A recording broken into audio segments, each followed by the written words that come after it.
Hello friends, तो इस video में हम लोग न्यूटन के थर्ड लॉ के बारे में समझेंगे।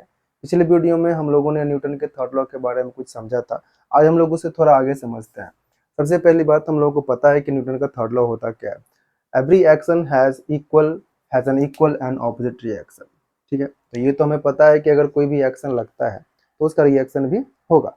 आप बहुत जगह देख सकते हो कि आप एक्शन रिएक्शन कहाँ लगाते हो। पिछले वीडियो में हम लोग एग्जाम्पल भी देखे थे कि अगर हम फोर्स बोल रहे हैं, अगर मैं अपने हाथ से बोर्ड को प्रेस करता हूं तो बोर्ड भी मेरे ऊपर एक फोर्स लगाता है।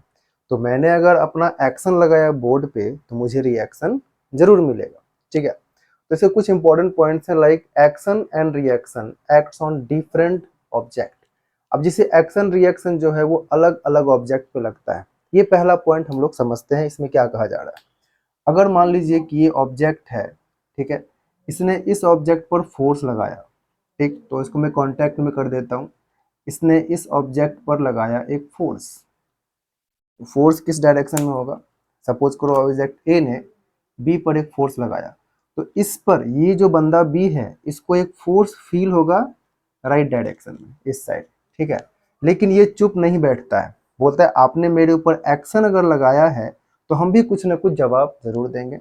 तो ये लगाता है इस ऑब्जेक्ट पे, इस बड़े वाले ऑब्जेक्ट पे ऑपोजिट डायरेक्शन में एक फोर्स। इसका मतलब है कि अगर मैं इस ऑब्जेक्ट को अलग करूं, ठीक है, इस ऑब्जेक्ट को मैं अलग करूं और इस ऑब्जेक्ट को अलग मैं देखूं, ठीक, तो इसके ऊपर जो लग रहा था फोर्स वो था एक्शन। ठीक, और जो इसने बी ने ए पर लगाया वो था इसका रिएक्शन। तो हम लोग ये समझ सकते हैं कि एक्शन और रिएक्शन दोनों ही अलग अलग ऑब्जेक्ट पे काम करता है। तो ये हो गया, एक्शन काम कर रहा है ऑब्जेक्ट बी पे और रिएक्शन काम कर रहा है ऑब्जेक्ट ए पे, तो अलग अलग हो गया। तो सिंपल सी बात है, आप ये भी समझ सकते हो ना कि अगर आप किसी बंदे को, यानी कोई कार है, अगर कार किसी दीवार से जाके अगर टकराता है, ठीक है, किसी वॉल से जाके वो स्ट्राइक हुआ, तो यहाँ तो काम किया कार ने दीवार पे, तो ये जो वॉल है वॉल पे कार के द्वारा लगाया गया एक फोर्स। ठीक है, अब जो कार में बंदा बैठा है वो तो ठीक है, वो क्या किया, बोला दीवार पे लगा दिया। दीवार पे जो भी चीज होगा या जो भी बंदा होगा, सपोज कर लो दीवार का एक अपना फीलिंग है, ठीक है, वॉल का अपना एक फीलिंग है। वॉल यहाँ पे खड़ा है, कार उधर से आई, कार ने लगाया इसको फोर्स, तो वॉल क्या फील करता है? वॉल फील करता है कि भाई साहब कार ने मुझे धक्का मारा। ठीक, अब कार जो इधर से जा रही थी उसको ये फील होगा, उसमें बैठे बंदे या कार का अगर फीलिंग होगा तो उसको ये लगेगा कि वॉल ने उसको धक्का मारा है। ठीक है, क्योंकि कार को भी झटका लगता है, कार का जो फ्रंट पार्ट होता है वो भी डैमेज होता है, तो वो किस कारण से हो सकता है? कार का कोई भी पार्ट अगर डैमेज हो रहा है तो जब तक कार पे कोई फोर्स लगेगा नहीं तब तक वो डैमेज होगा कैसे? तो ये इसको मिलता है रिएक्शन। तो ये दीवार की बात तो करेंगे नहीं, मैं कार की बात करूँ, कार पे मिलता है रिएक्शन हमेशा। ठीक, तो ये तो हम लोग समझ गए पॉइंट नंबर 2 की एक्शन रिएक्शन हमेशा अलग अलग ऑब्जेक्ट पे लगता है। ठीक है, बोथ एक्ट्स सिमल्टेनियसली, ये भी हम लोग यहीं से समझ सकते हैं, जिस समय इसने इस पर एक्शन लगाया होगा उसी समय इसको रिएक्शन भी मिला होगा। ठीक है, थर्ड पॉइंट में क्या है, no action is possible without reaction. कोई भी एक्शन अगर होगा तो ये जरूरी है कि उसको रिएक्शन मिलना ही चाहिए। विदाउट रिएक्शन कोई एक्शन एग्जिस्ट कर ही नहीं सकता। ठीक है, तो यानी हम लोग ये भी कह सकते हैं इस यूनिवर्स में कोई भी फोर्स अगर कहीं लगता है तो उस फोर्स का एक ऑपोजिट डायरेक्शन में जरूर कुछ ना कुछ रिएक्शन लग रहा होगा। यानी कोई भी फोर्स अकेला एग्जिस्ट नहीं कर सकता है। ठीक है, कोई भी फोर्स हो सकता है।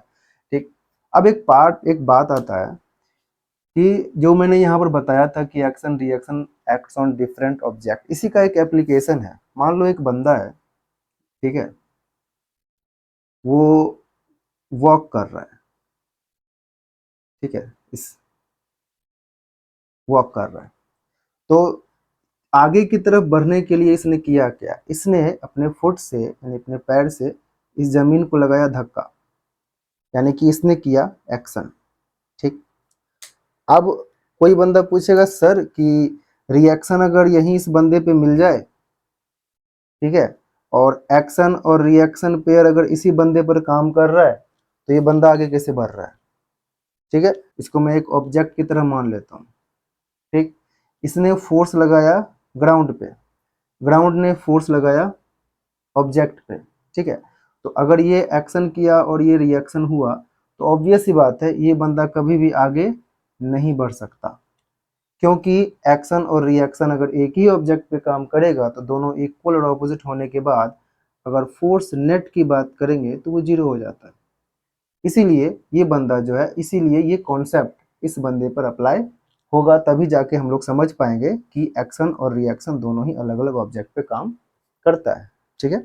तो एक्शन रिएक्शन अलग अलग काम करना जरूरी है। अगर एक ही ऑब्जेक्ट पे ऐसा काम करता तो हम लोग समझ ही नहीं पाते कि वो बंदा मूव कैसे कर रहा है। तो हम लोगों के दिमाग में हमेशा कंफ्यूजन रहता है कि बंदा मूव कैसे करता है।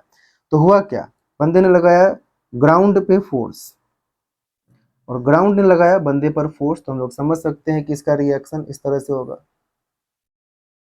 तब एक ही और भी कंफ्यूजन आता है कि सर अगर इसने इस डायरेक्शन में एक्शन लगाया है तो इसको तो उड़ जाना चाहिए हवा में, ऐसा रिएक्शन लग रहा नहीं, ऐसा नहीं होता।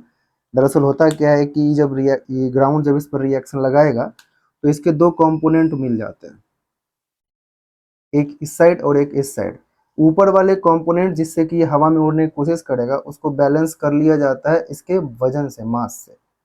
दोनों ही इक्वल होता है। यहाँ भी एक्शन रिएक्शन लोग समझ सकते, एक्शन रिएक्शन तो नहीं समझेंगे लेकिन हाँ इक्वल एंड ऑपोजिट फोर्स जरूर लग रहा है, क्योंकि ऑब्जेक्ट ना तो ऊपर जा रहा है ना ही नीचे आ रहा है।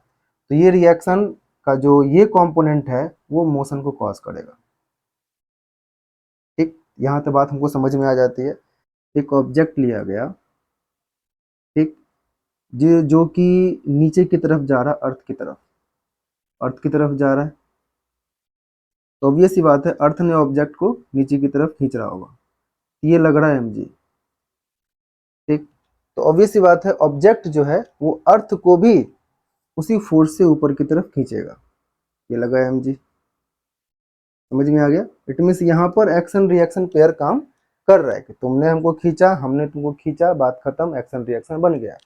लेकिन बीच में एक महाशय आ जाते हैं जो कि है टेबल, एक टेबल आ गया बीच में, ठीक।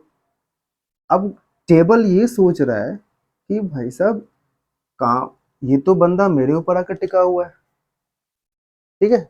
ये टेबल सोचा कि ये जो ऑब्जेक्ट है वो मेरे ऊपर टिका हुआ है, तो मुझे क्या करना चाहिए, ये तो मेरे ऊपर लगा रहा है mg, क्योंकि ऑब्वियस सी बात है टेबल पर ही तो रुका हुआ है। अगर मान लो ये टेबल पर रखा हुआ है तो टेबल पर ही तो रखा हुआ है, कहीं जा ही नहीं रहा। तो टेबल ये सोचेगा कि अच्छा ठीक है ये मेरे ऊपर लगा रहा है तो मैं भी इस पर अपना रिएक्शन लगा देता हूँ। तो इसने क्या किया, इस टेबल ने क्या किया, इसी ऑब्जेक्ट के ऊपर लगा दिया रिएक्शन, ठीक है। तो टेबल खुश हो गया कि अरे भाई हमने लगा दिया रिएक्शन, यानी कि एक्शन रिएक्शन पेयर तैयार हो चुका है। लेकिन इस टेबल भाई साहब को पता ही नहीं है कि ऑलरेडी एक्शन रिएक्शन बन चुका है। आप उसमें बेवकूफ़ी का काम कर रहे हैं, आप रिएक्शन लगा ही नहीं रहे, क्योंकि अगर टेबल ने इस पर रिएक्शन लगा के एक्शन रिएक्शन पेयर बनाया तो वो इस लॉ को वायलेट कर देता है। इसी ऑब्जेक्ट पे, इसी ऑब्जेक्ट पे रिएक्शन भी लग रहा है। अगर मैं इसका फ्री बॉडी डायग्राम बनाऊं तो इसी ऑब्जेक्ट पे क्या लगा, रिएक्शन। कौन लगाया था भाई, टेबल ने लगाया था।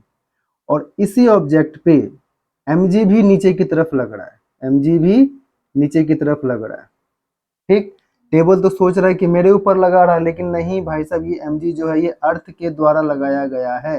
तो अर्थ के हिसाब से अर्थ किस पर फोर्स लगाएगा, तो इस ऑब्जेक्ट पे लगाएगा ना, तो उससे लगा। तो इससे सेम ऑब्जेक्ट पे रिएक्शन, और ये इसको हम लोग नॉर्मल रिएक्शन के नाम से भी जानते हैं, नॉर्मल रिएक्शन के नाम से जानते हैं। नॉर्मल रिएक्शन और mg सेम ऑब्जेक्ट पे लग रहा है, तो ये कभी भी एक्शन रिएक्शन नहीं हो सकता। रीजन कि एक्शन रिएक्शन हमेशा अलग अलग ऑब्जेक्ट पे काम करता है। तो एक एग्जांपल आप समझ लीजिए कि ऐसा कौन सा एक्शन रिएक्शन पेयर है जो कि देखने में तो लगता है पर होता नहीं है, ठीक है। एक्शन रिएक्शन पेयर जो कि है ही नहीं, जो कि इक्वल होगा बट होगा नहीं, तो उसमें आ जाता है आपका gravitational force and the normal force. कभी भी ग्रेविटेशनल फोर्स और normal force action reaction pair नहीं हो सकते। तो ये हम लोगों का न्यूटन्स थर्ड लॉ के बारे में जो भी बेसिक चीजें थी वो हम लोगों ने समझा।